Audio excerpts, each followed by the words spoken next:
this will always point to the latest release of the code used to run a miner. So this is kind of a shortcut, and it makes life a little bit easier. I'm going to talk to them about adding this to the documentation. So if you pull up this release on GitHub, okay, and we'll save it to that exercise number 12 folder, or challenge number 12. So there's going to be an option for Mac OS about halfway down that list. yes. That's the one we want. We'll save it to that challenge 12 folder.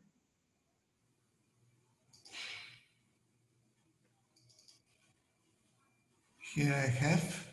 Yes, let's put those in your challenge 12 folder. So we'll copy them there.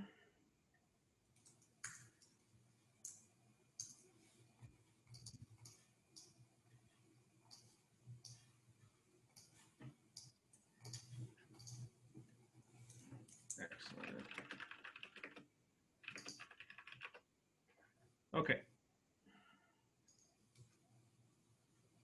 Perfect.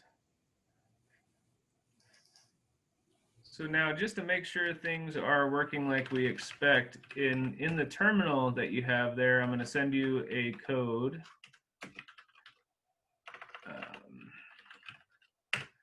So if you run this in the terminal, it should start a follower, just like you did the first time, that just kind of starts up and watches the network. So that one at the bottom that says STX node Krypton.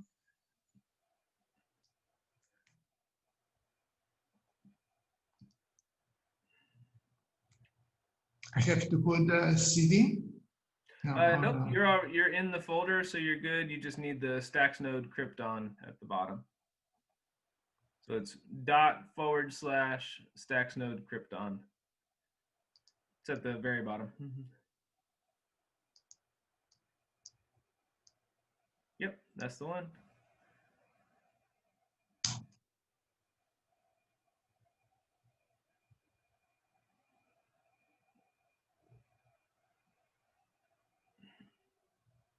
Okay, so that is something I haven't seen yet, but it makes sense because we downloaded this program from the internet. It doesn't exactly know who we are. Let me just see what we can do for that. Preferences, probably I will solve this. Sure. And typically, typically we're not going to have this issue once it's signed or moved forward later, but I definitely understand why we're getting it now. Allowing, okay, I solved it, I think. Oh, you found it. Okay, perfect. So let's try that again just to see if that works. You can use the up arrow to bring up your last command. Yes.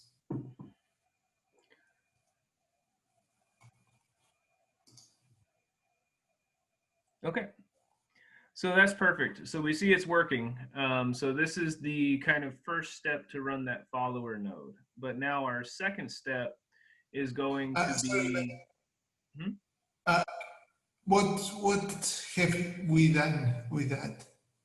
So normally the instructions that you followed had you download like Rust and a few other tools to be able to build the file that we're using right now. So we skipped a whole bunch of steps, and this is running what's called a follower node. It's not spending any Bitcoin, but it is receiving transactions from the network and participating. So this is the very basic operation, and now we're going to change it and turn it into a mining node. So we're going to do a few things to make that happen next. Okay, So all these steps, we will have to do it just once. Is that right? Right. So the first thing that we need to do now is create a keychain for you.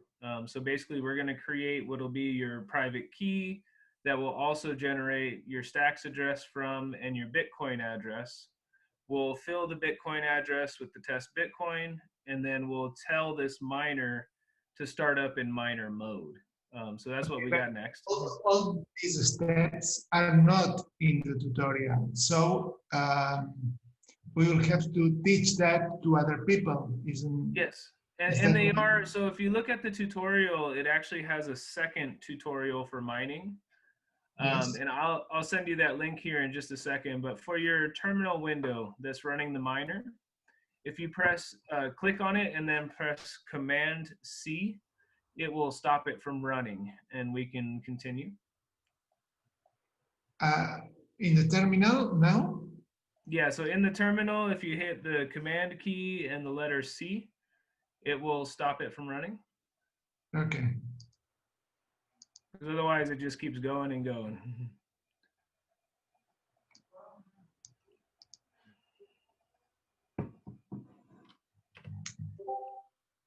I think it doesn't.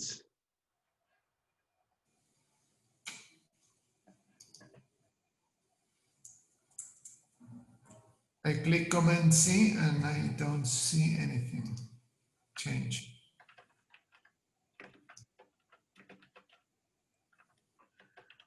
I think it's Apple C. Let me look that up for you real quick. So let's see, break. You are in with a PC with a PC, no?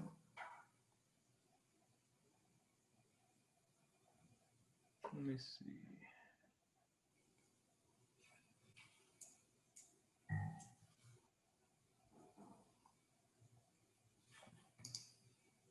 Oh, you could try. Okay, so we could do command and the dot or a period should stop it as well. Let's try that. Okay. There we go. It's a little bit different than the system I work on, so we get to find those little things as we go along. Okay, so our next step is going to be setting up mining. So what we want to do here, do you have Node.js installed? Yes.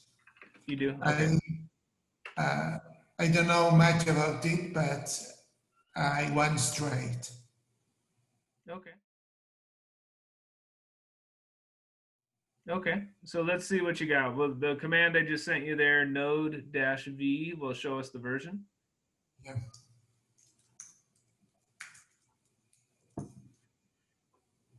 Excellent. That should work just fine. So the next command that you want to run, I will throw into Discord here. So what this is going to do is it's going to run a package from Stack CLI. Then it'll run the command to make a keychain. The -t is for testnet, and it's going to save it to a file so we can use it for a few things later. So let's go ahead and run that. And it's going to go through. It might display some errors, but we were testing it out yesterday, and it seemed like it worked just fine. So hopefully this will work, and if not, we'll learn something along the way here. Do you regularly, you usually mine, or have you done it before? What about? I have not with any other cryptocurrency. So this is my first time trying to mine a cryptocurrency. I've never actually done it before. But I have an extensive background in computers. I've been an IT guy for, I think, 17 years now. So I know how to support Windows, Mac, and Linux, and I'm learning along the way. So my goal is just to teach people and get them to the same place that I'm at. But I'm still a little unsure about it. You know, I think it's going to be really fun to try. I don't know how long I'll be able to do it. I do think I'll be profitable, but there's a lot of questions that are still in the air for me, especially around the economics of it. Yes, Okay. that's another question, because for regular people, in normal conditions, if I understand, it's not profitable to mine in, at least in Bitcoin, because you need special equipment, the cost of electricity, all that things. Do you know if with STX is any different? Yes, because all it requires is that you burn Bitcoin. then the only requirement to running a node is being able to run the software, which is part of what we're going through, and having Bitcoin to burn, enough Bitcoin to continue producing stacks blocks. So some of the math we were doing is if you spent the average burn rate at this point would be 20,000 sats per stacks block. So if that's what we're spending every time we're trying to win a stacks block every 10 minutes, then you're spending 20,000 sats every 10 minutes. How many times are you winning? Is the amount of stacks you get, which I think is 1,000 stacks per win, is that worth it? Can you stack those stacks on the other side? Those are some of the questions right now, but I think the idea is that anybody can mine as long as they're willing to spend some Bitcoin as part of the process. And that replaces the electricity requirement, it replaces the heavy hardware requirement. It makes it much easier, but you do have to spend Bitcoin to get stacks as a miner. And we don't know if it's profitable or not, or how much. The early numbers look like it will be, but I'm not 100% sure. So what I did is I took the info from the last competition and I spent probably about $10,000 worth of Bitcoin, and I think I came back with $14,000 worth of stacks. So it seemed like a good ratio, but it didn't include like what the miners' fees would be, so that might come down a little bit.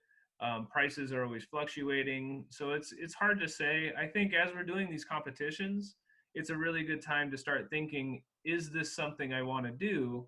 And if it wasn't, at least running a validator node for the network, like that follower node we ran earlier, is also really helpful, because that allows the network, to have independent participants and people confirming transactions. And you may not be spending your Bitcoin and getting stacks, but you're still helping the network. So there's a lot of potential sort of either way, and I think these competitions are the best way to learn, because I didn't know until I got a little more into it, and I'm still doing the math myself. Mm-hmm. Okay. All right. It's really complicated. It's small pieces. That's how I do it. Small pieces. Let's look at our folder there. So you got a folder for challenge 12. You should have a little file. Let's open up that keychain file. And let's make sure what we need is in there. So you've got keychain, and it should open as a text editor, hopefully. No, we don't need to do that. Okay, so you can quit that. What we'll do is in your terminal, you can go ahead and type this command. And basically it'll show the contents of the file.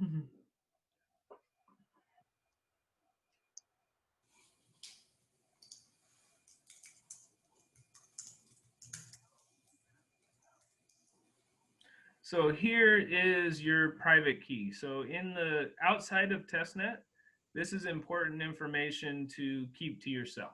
But we're on testnet, we're early in the stages here. But this, you'll see your 24-word, your mnemonic phrase, which is how you would recover it if you needed to get access to your wallet or to your account or these keys again. So that would be the part that you back up. And then following those 24 words for the backup, you have your private key, your stacks address, and your Bitcoin address. So this is everything that we use for mining, and it's what we would call a keychain, or a set of keys to perform the mining and to know who you are. So that part looks good. It worked the way we wanted it to, and you officially have the correct keys. So next up, I'll send you a command so we can download the configuration file. Give me just a second here.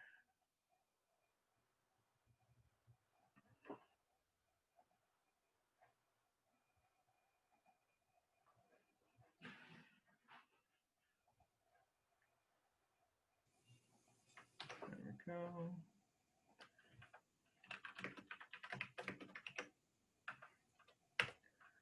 So you can use this command and it will download a configuration file for you.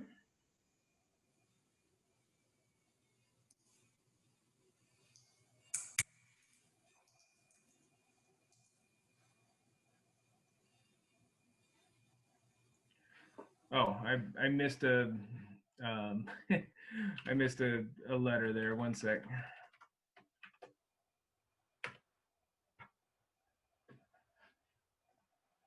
Okay, I updated that command. If you could run it again. Forgot the O for output. Perfect. So that saved the file right there for us.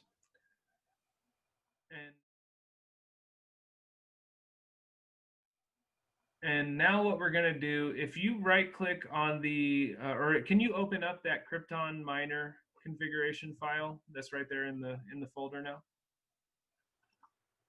What kind of file is it? Yeah, that should open with a text editor if it'll let us. Okay, Atom is open. That will work just fine. Yep.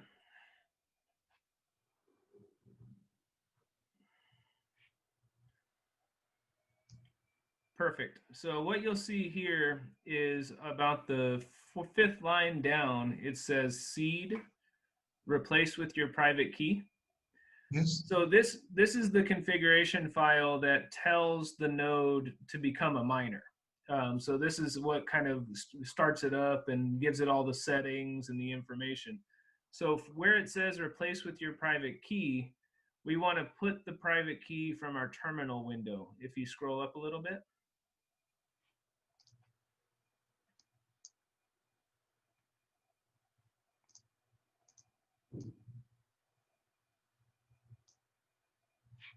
So yeah, we want to get that. If you scroll up a little bit higher, right there. So you're gonna see right after the 24 words, it says private key, and you got it. That's the one you want. So that goes into the spot where it says replace your private key. Perfect. So now you can save this file.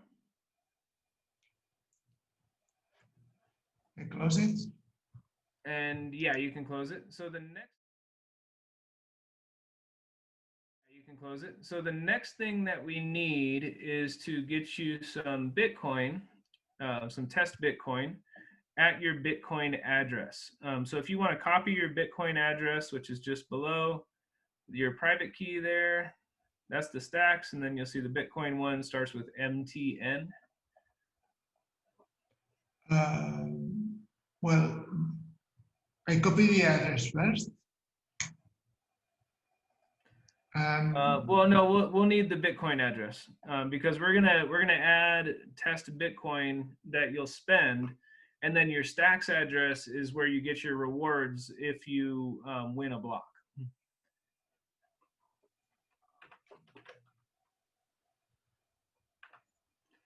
Okay, so I just sent you one more command that will hit the faucet for more information. So if you look in Discord.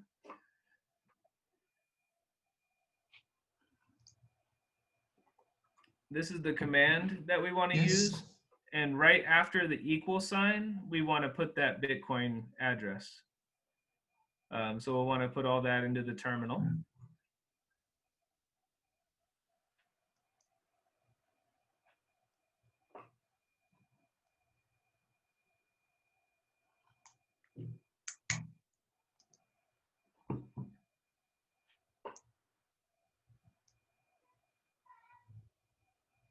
No, a little bit less than that. I think that's too far.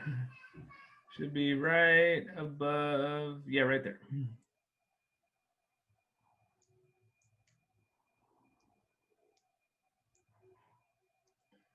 Okay. So let's see. We failed to connect to sidecar. Let me see if there's an issue with that. That might not be anything we're doing.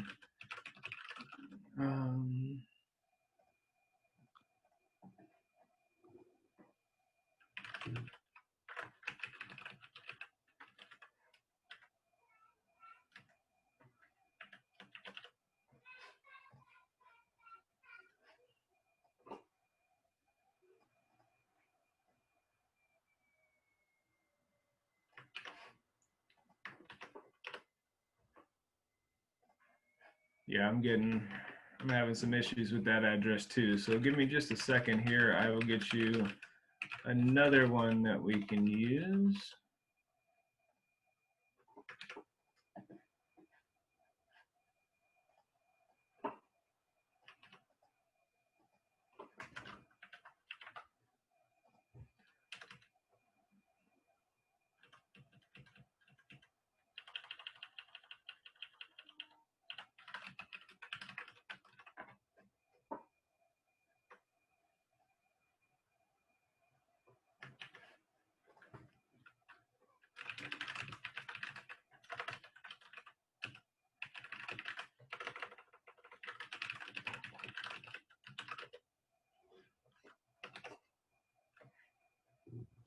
Okay, perfect. So we will try this instead. Let me send it over.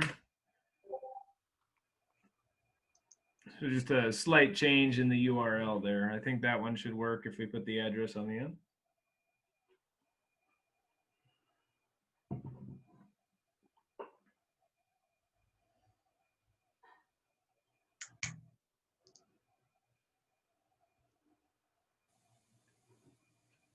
Let's see what it says. Unable to get local issuer certificate.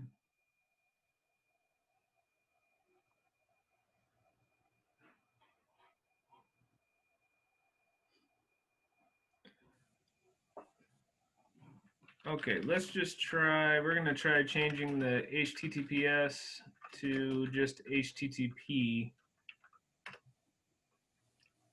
and see if that goes through, because we're getting a certificate error and I don't think that's anything I can fix on my end.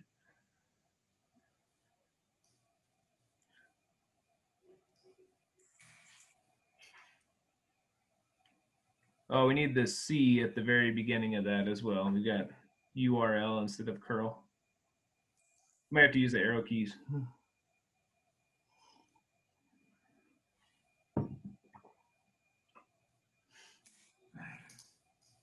I know terminal can be a little frustrating sometimes.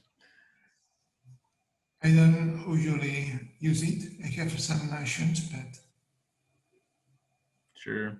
So if you press the down arrow, I believe it'll clear the terminal for you. At least it usually does on mine.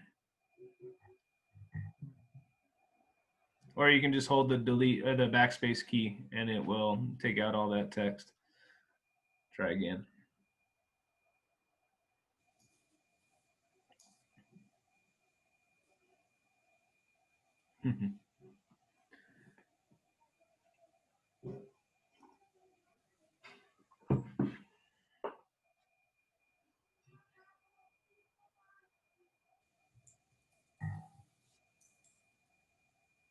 All right, then we just need that Bitcoin address.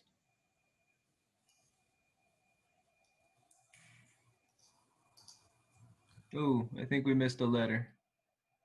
Did we? Oh, no, you got it. Okay, sorry, it's tiny on my screen, so I just want to make sure. The page you're looking for can't be found. Okay, so can you send me that Bitcoin address? I want to test it from here just to see if I get a better result.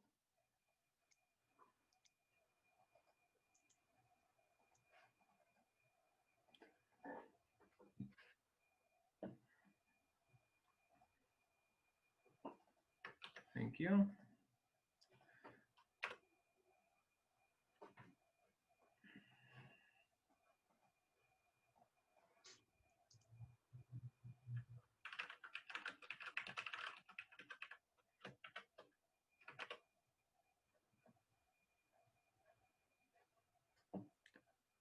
Just got to find the right faucet.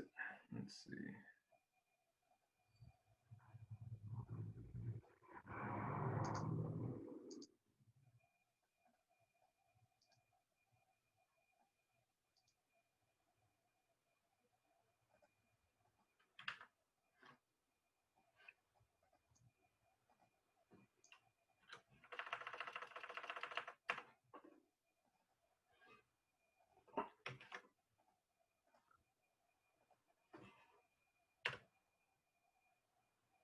Okay, so the command, I'm going to send it back to you. I got it to work, so we have Bitcoin at that address, but the command I ended up using is the one from the tutorial. Something's wrong with the other one that I have. So this is the one that worked. And actually, I see the difference. I was using a staging URL with mine, and this is a different URL there in the beginning. So this one, that's how you can run it. Anytime that you run this, it will hit the faucet and put a half a Bitcoin into your Bitcoin address. So this is how we get the Bitcoin to do the mining on testnet in these early stages. And the way you know it's successful is you'll see that huge transaction, the raw transaction there. At the very end, you'll see success true. That means it hit the faucet and we're just waiting for our Bitcoin to come in. So we are good to go now.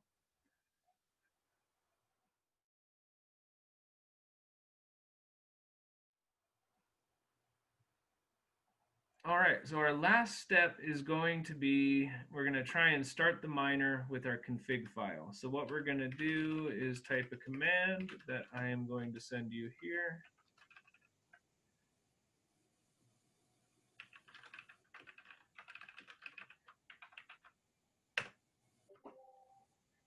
And this will start it in mining mode instead of in the follower mode that we saw before. Perfect. So you'll see the first message there. It's checking to see if you had any UTXOs or if you had a Bitcoin balance. Next one, you'll see miner node starting up, UTXOs found. That's the main message we're looking for. That means you are now officially mining. So what this will do is now it's going to take all its time to catch up with the network. So our current stacks tip height, let me see here. I'm gonna get a new link for you.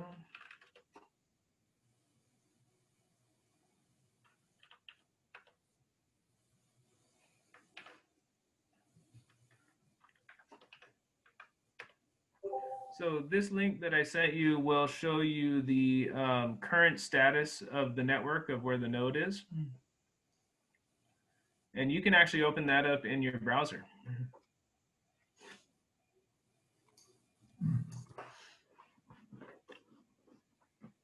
Yeah, the node will just keep running in that terminal window until you stop it, much like the other one did. So it'll just keep running. It'll keep catching up with the network. So here we get the basic information about where the network is as of right now. And it's just a little JSON file. It's a little weird to read through, but you'll see the third entry is burn block height, and it's at 4,577. So it's on the top line, yeah, right there. So that number tells us that the Stacks network as of right now is at a Bitcoin block height of 4,577. And 3 lines below that, you'll also see the Stacks tip height, which is at 4,184, a little bit more to the left. That's the actual tip, and if you move over to the left a little bit, you'll see the height is 4,184.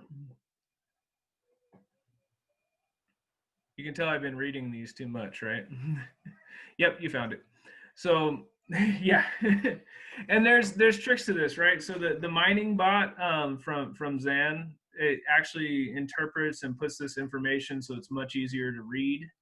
But this is what's raw and running in the background. And really the only point that I wanted to share here is when we know the Bitcoin block is at 4577, that's what we have to catch up to before we can start mining. So in this case, the network's been running a long time. It'll take probably about an hour to catch up. And we can see the progress in your terminal window. So in your terminal window, right now it's processing the first ever block.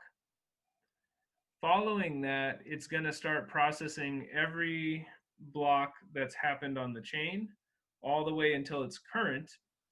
And then once it's current, it will start competing for mining the next Stacks block in the chain. But we're there. You essentially have a running miner now.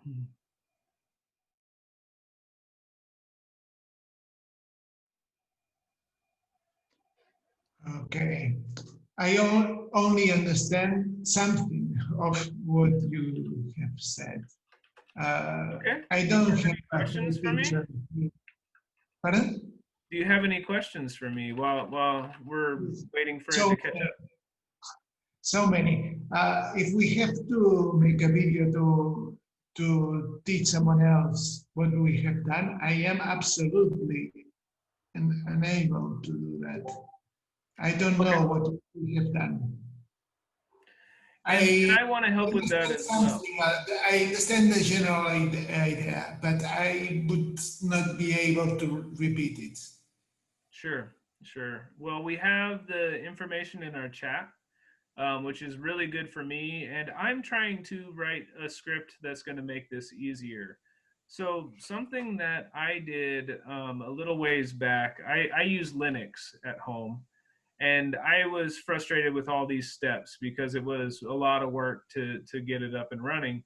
So I have a little script that I run. It's called a bash script.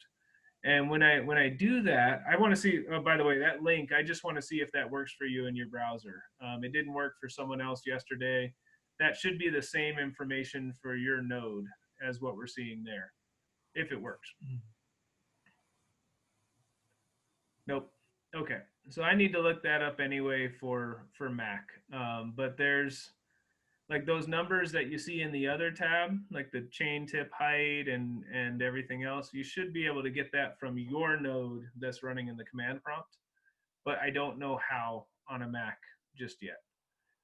So I need to look that up. But anyway, I was what I ended up doing for myself is I created a bash script that does all these steps automatically and runs the miner. So it's an older version now, but I'm looking at creating it again because I think it would be really helpful for anybody on Linux or on Mac to get all the way through all these steps without having to go through all the little details. So I'm hoping Mhm. to make it easier.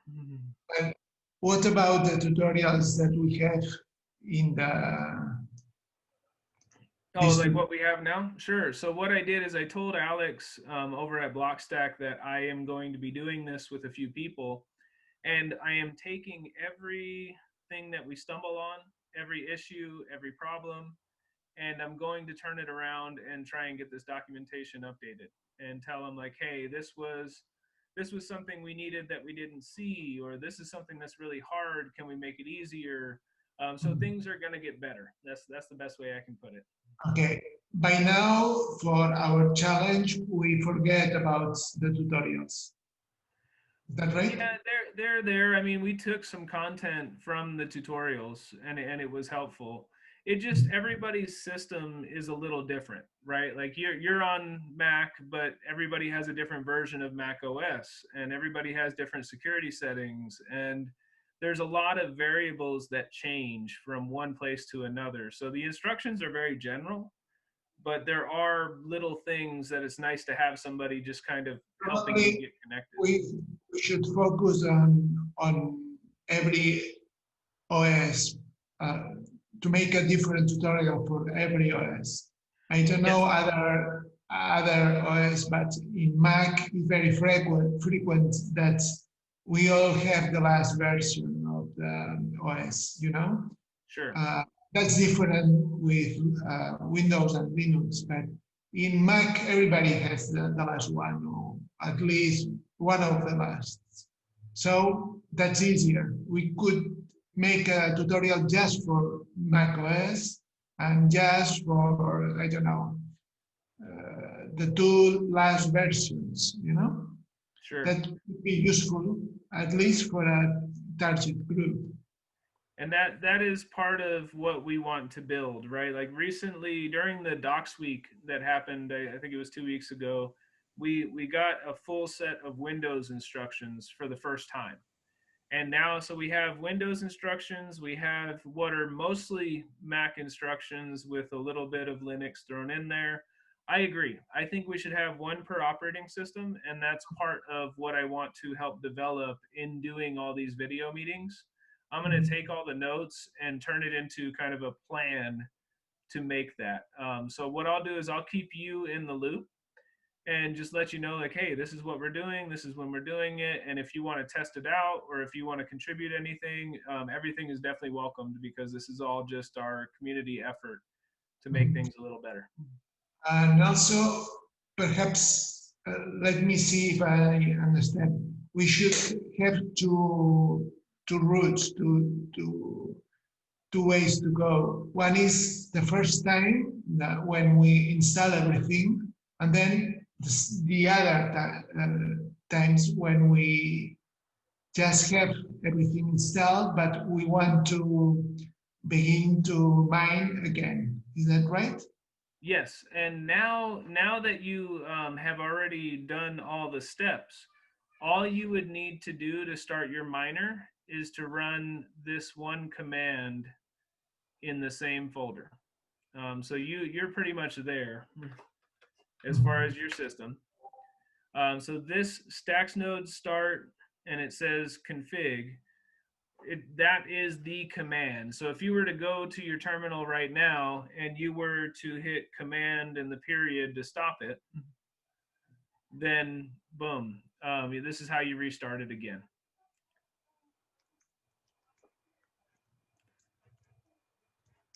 And the other important one to remember from this folder is you can always look at your keys using that keychain file.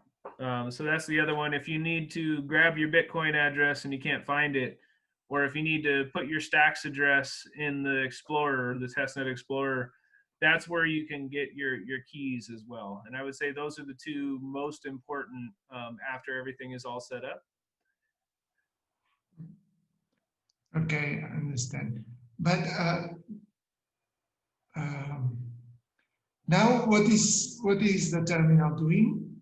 Sure. Is analyzing the blockchain.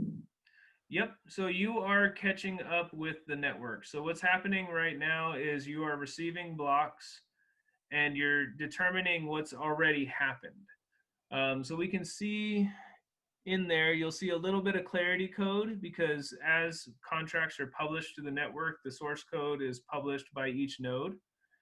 So you'll see a little bit of clarity code fly by. And it will also tell you where we're at. So right now it just keeps saying processing new blocks. We're getting 6, usually about 6 at a time.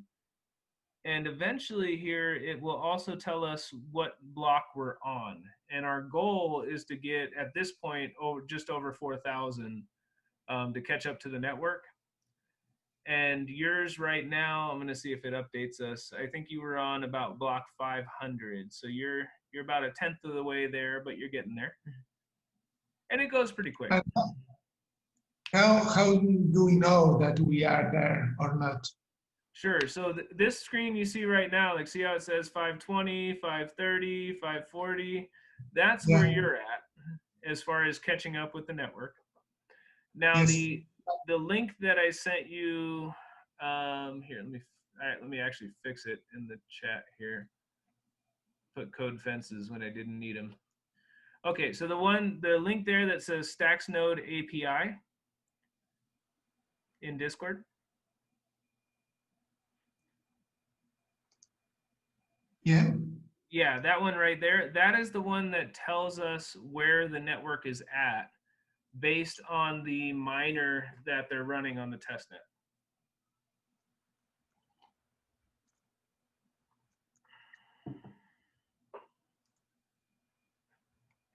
Okay. And that's the one where we want to look for the burn block height and the stacks tip height.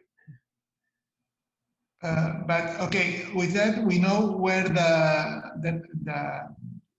where is the network, but where is the target? How do we know the target, the goal? How do we know that we're caught up? Yeah. So when you're caught up with the network, instead of seeing these messages that are flying by now, you will see a different set of messages that say you're competing to win the next block. And I think I have some examples in my repository. I mean, doesn't matter. I'll tell you what, since let me just send this to you first. Hang on.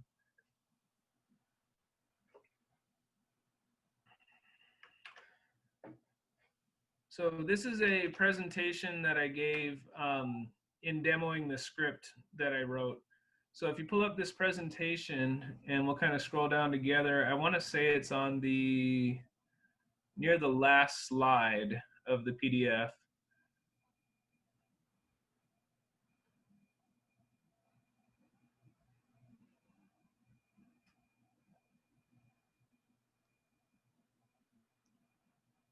There we go. So yeah, if we go probably about 3/4 of the way down, yeah, up a little bit. Okay, perfect. So common screens. So what you see here is a little bit of what your miner is doing. So you've got the initial startup is what we saw in the beginning. That's where we know that it found our Bitcoin and it's going to start mining. What we're seeing now is you're fetching the burn chain blocks and you're catching up with the network. But that second one for common screens, if you scroll down a little bit further, these are the messages that we're looking for when the network is caught up. So either we do not win the sortition and it tells us who won and what their hash was, or we end up winning the sortition, which means we were selected as the leader. We're going to mine the next stacks block. That's when you would get your stacks reward. So these are the messages. The messages will change as you once you're caught up with the network.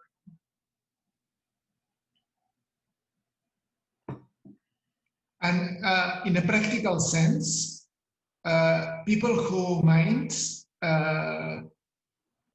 he doesn't, if I understand well, they don't really do anything, just have the computer running. Is that right?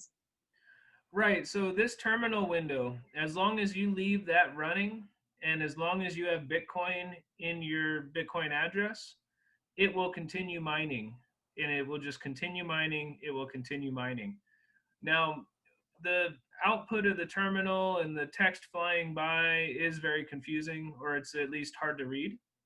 So that's where Zan's project with the mining bot comes in, because it gives us an easy way to look at some of this information. And if you'd like, we could try installing that as well. But I'm waiting for the demo on Tuesday so we can see some more. Okay. Oof. Anyway, everything seems so complicated.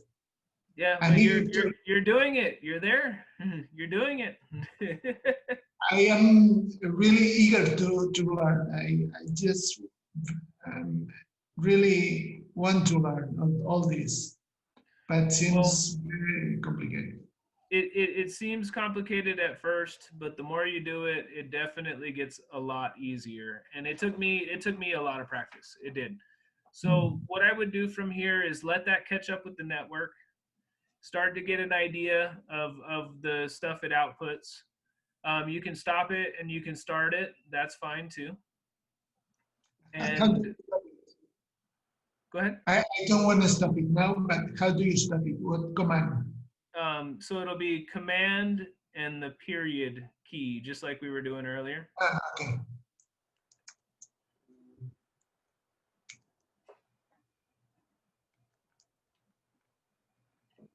Okay.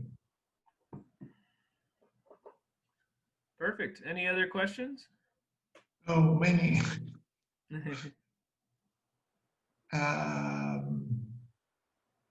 For instance, if I understand, in regular mining, people need very powerful computers. But in STX, we don't need powerful computer. A regular computer can work. Is that right? Correct. Yes. So what you're doing right now is mining. I mean, you're still catching up with the network, but your computer is doing it with no problem. I've used an older computer. I've had people use Raspberry Pi. So there's one of our community members, Dan, created an excellent little script that will, or not even a script, it's a full-fledged operating system for the Pi that lets you do mining. So it's, there's some new things coming out that are helpful. It takes a little time. And what about, for instance, if people is mining, I mean, we can mine in a in a corner of the screen and keep on working in normal. We don't need to pay much attention. Is that right? Exactly. Mhm. And Exactly. also, All you need is Bitcoin. okay, okay, we must invest our own money. Is that right? Yes. So after testnet, when mainnet launches, what we're doing is spending Bitcoin for every block that we want to try and create. So we spend a little bit of Bitcoin. The default right now is 20,000 sats to try and be the leader or try and be the person who builds the next stacks block. So the way that works is, let's say we have 20 miners. All 20 miners will say, hey, here's my little bit of Bitcoin. I want to lead the chain. And randomly, one person will be chosen. That person who is chosen will then create the next stacks block, and they'll receive a stacks reward, which will start at 1,000 stacks for every block you mine. So that happens over and over and over again, and that's essentially what's happening with the mining. Is we all spend a little bit of Bitcoin. One person wins and gets to create the stacks block, and then we start over again.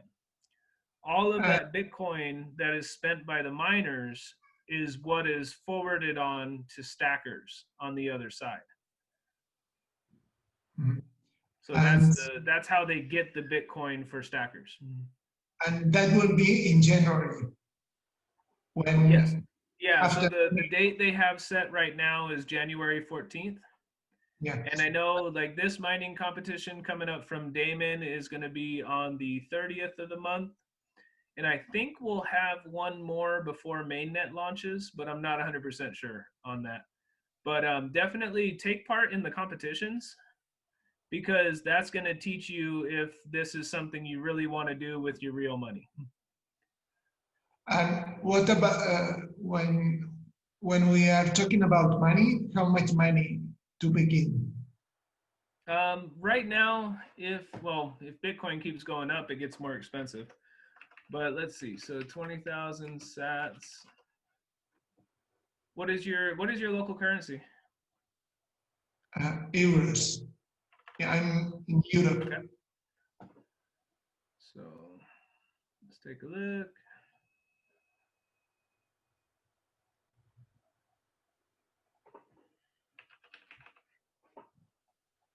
More or less, it doesn't matter. Just to have an idea. Yeah, it would be about €3 every 10 minutes. Oh, At the current prices. okay, just to have an idea. I'm not sure if I am interested or not. I just want to know the technology, how it works. Sure. And another question. Uh, is does it make sense to have two computers doing the same or not?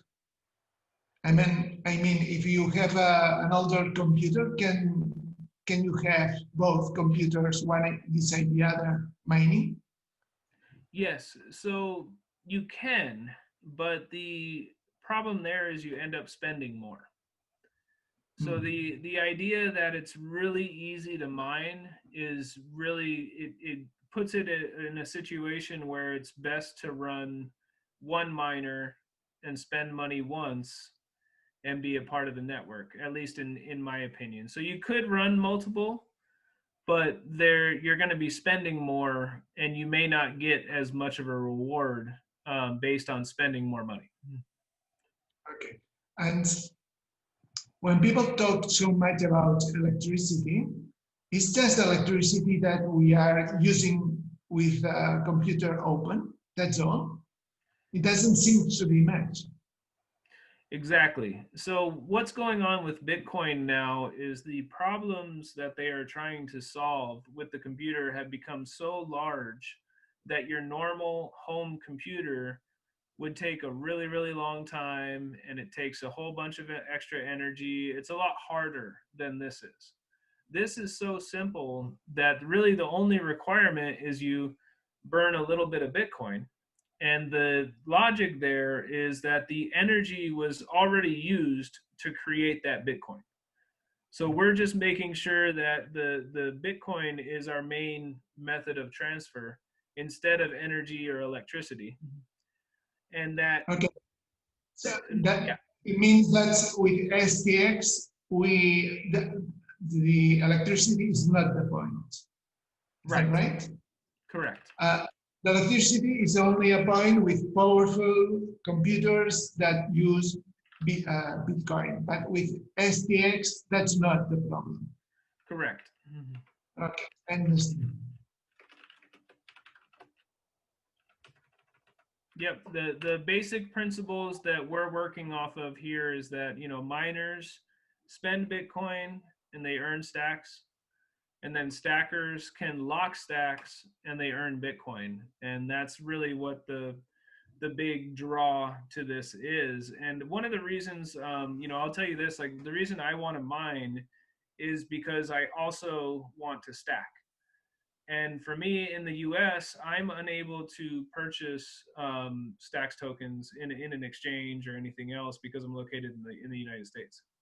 I didn't know. Why is that? Is a legal Because we problem? have the SEC regulations around everything. So in this point, Blockstack did an excellent thing. They filed for an actual SEC, I forget what the term is, but they filed and they did everything correctly, but it meant that US exchanges, I cannot buy the token yet. I think around Stacks 2 launch that's going to happen, but I don't know. I'm waiting for the announcement itself. But one of the things I can do is I can mine. So when the mainnet launches, I want to mine a certain amount of Stacks tokens that I would turn around and stack, hopefully to earn some Bitcoin back.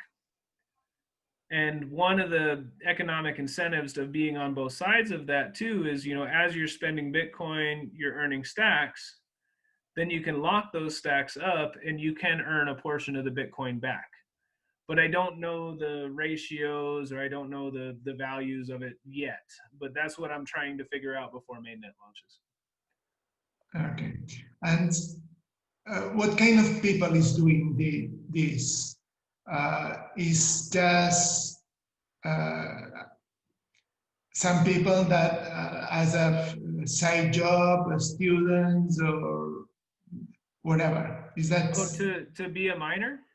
yeah? I'm In, not 100% sure. My background, I own my own business here. I do tech support. I do a little bit of programming. So I'm doing this stuff anyway. So I'm gonna try it out just on the side for myself. I don't plan on it replacing my job or anything like that. But yeah, I think we have a pretty diverse community. In Discord in particular, we do have a lot of developers that are building applications. They're operating on the network, so of course they're going to want to secure the network as well. But yeah, I don't know our full demographic. I do know that the idea behind this being so easy to mine and require so little power and require so little is that hopefully more people can do it or anybody can do it. Like there's no requirement outside of having the Bitcoin to spend. uh, I think it was yesterday or the day before that in Telegram there was so many people very angry because of the delay of the mainnet. But I don't understand very well why. Why is it so important for them? Do you understand?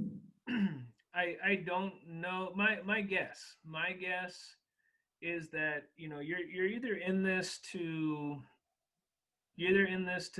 make the money or to make the stacks and to hold them long term, or you're in it to do some trading. And I feel like people who are in any of these cryptocurrencies to do trading, they're just waiting for the next big event because they want to see the price go up and down, and they want to jump on it when it's high and sell when it's high, buy it when it's low.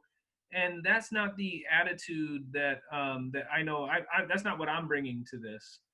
And I think that's where we see a difference in the way people care about things. Like for me, I want the code to be complete. I want the system to be running correctly. I want to look for the bugs. I want to do it right.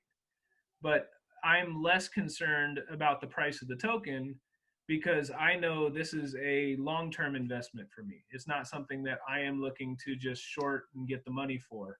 And not everybody feels that way. So that would be my guess as to why people are so worried about the delays. And for people who really, show their voice like that, I wonder how many of them are in the chat with us and how many of them are submitting issues and how many of them are involved. A lot of times it's just people who maybe they thought it was a good idea at one point and they spent some money and they're ready to sell, or I don't know. It's up to that individual person, obviously. But I think that the people involved in our core group and everybody who's doing everything to make this happen is really the people to focus on and to learn from. Yes, it's similar than the stock market, and yeah, I understand. Okay, well, thank you very much. I really like all this. I really want to learn more.